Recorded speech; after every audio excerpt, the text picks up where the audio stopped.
And like I said, it's not about changing the method. It's about understanding that the more input that we have, the wider our world perspective is, then the easier it gets to teach.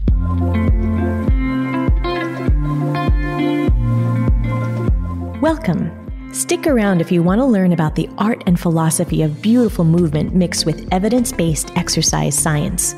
We'll be having tough and inspiring conversations with other coaches, experts, artists, and athletes.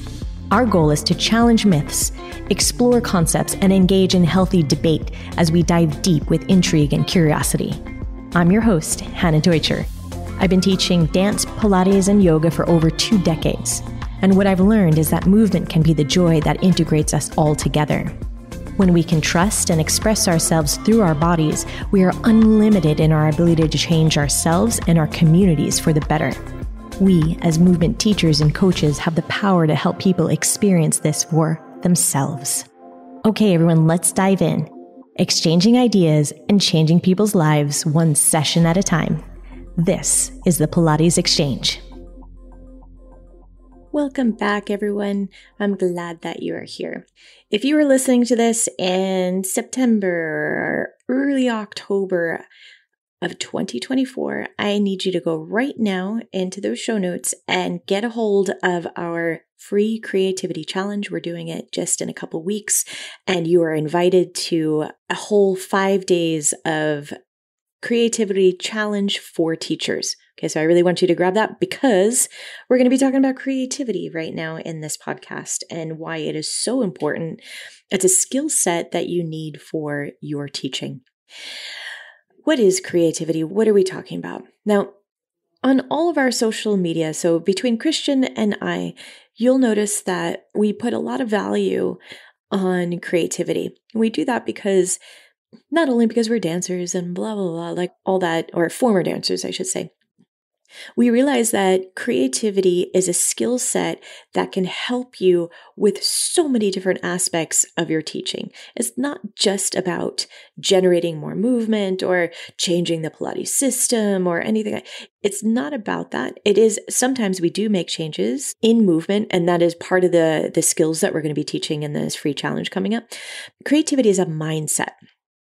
It's a mindset of getting out of dogma. It's about being flexible enough in your mind to respond to the situation that's in front of you. And the situation, I mean, of how are your clients responding to your teaching? How are they responding to the cues, the atmosphere you're giving, the exercises that you've chosen, the props that you are using? It's about taking a look at what's there and responding appropriately, being able to make decisions on what's there to best help them. That's part of a cue conversation that I'm always talking about.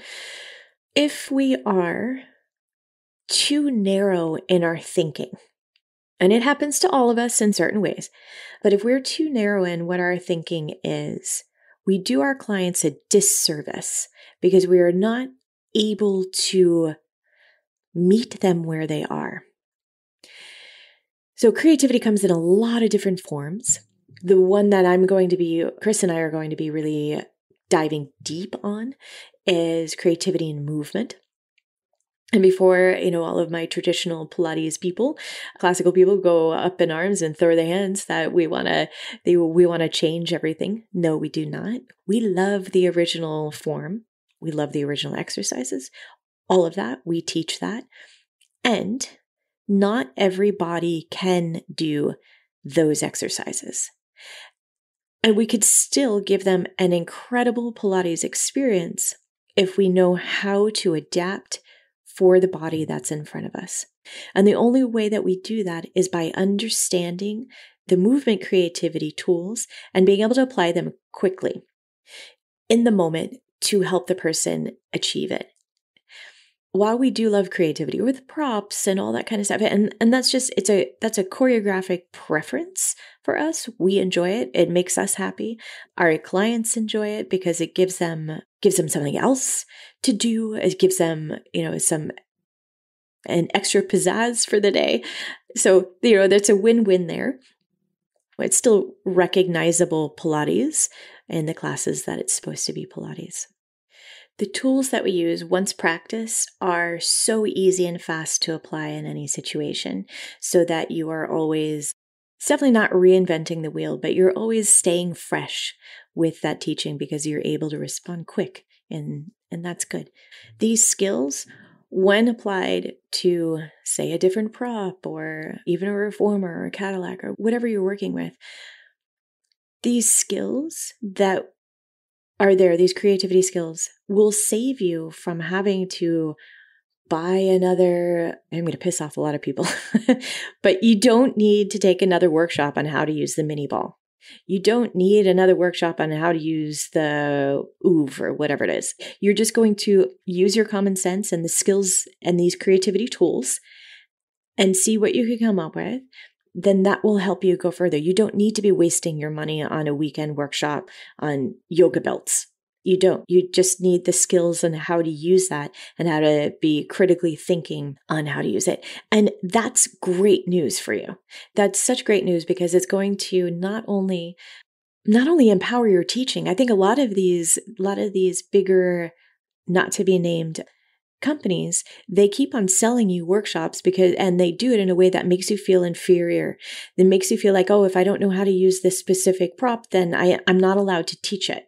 If it's weight balls or if it's TheraBands or whatever, like, sure, we all are looking for maybe some new input, but I'm telling you that with just these little ways of generating movement and manipulating movement, these choreographic tools, you don't need to pay money for those extra workshops, which, big business. I'm sure I'm going to get an email that's somewhere around here. That's okay. I'm on the side of the teacher on this one. Creativity is a mindset. And what do I mean by that? In order to be creative, we need to get out of dogma. So like dogma, I mean like something it's like a point of view that is put forth as like authoritative, like it is an established opinion, like this is the way it has to be, right? So if you can take a step back, and dogma is really, it's hard, right? We're saying that if we just take one step back and we look at all of the different possibilities that are out there, then we have unlimited ways to go forward. If you are utterly convinced that the Pilates, the way it was taught however many years ago, is the only way, then this workshop is not for you. Then maybe this podcast is not even for you.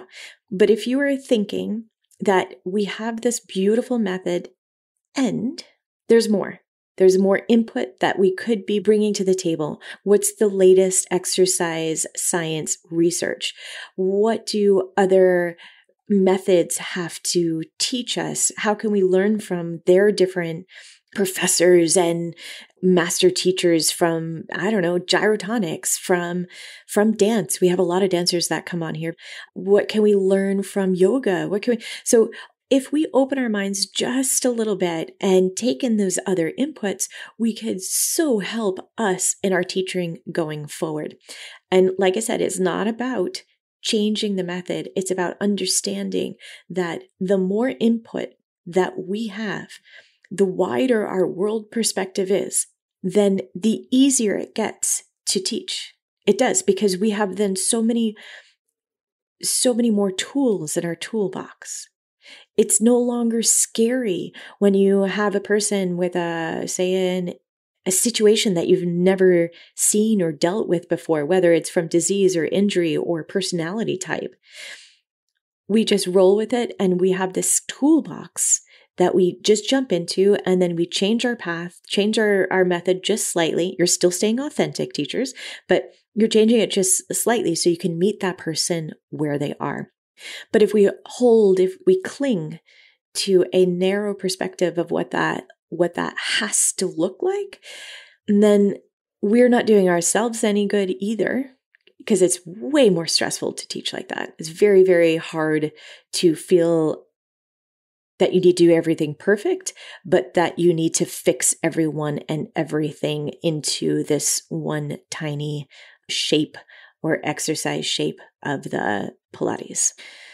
I really hope that makes sense, what I'm saying right here. And we're going to go really deep into all the reasons why you should use creativity as tools, the creativity tools that we're going to teach you, why you should. And we're going to go into the reasons why you should not, because there's always the opposite end. We're always trying to give you an informed, wide landscape that you get to play within. So we're going to be going through that. We're going to be going through ideas on how we use movement.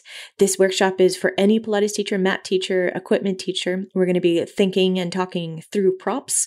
There's a skill set, like I said, that you will then never need to take another workshop on any small prop. And you're also going to be able to use your equipment more effectively. So grab a spot. It's going to be a lot of fun. We're excited about it. And by the end, we're going to give you our creativity blueprint, which is going to be pretty fun. All right, y'all, happy teaching and have a fantastic rest of your day. Thank you so much for joining us today. I hope you enjoyed the conversation. A great cost-free way of supporting us and the podcast would be to give us a 5-star rating. You could also look down into the show notes and grab any one of the free resources for teachers. I hope to see you next week on the Pilates Exchange. Happy teaching, everyone.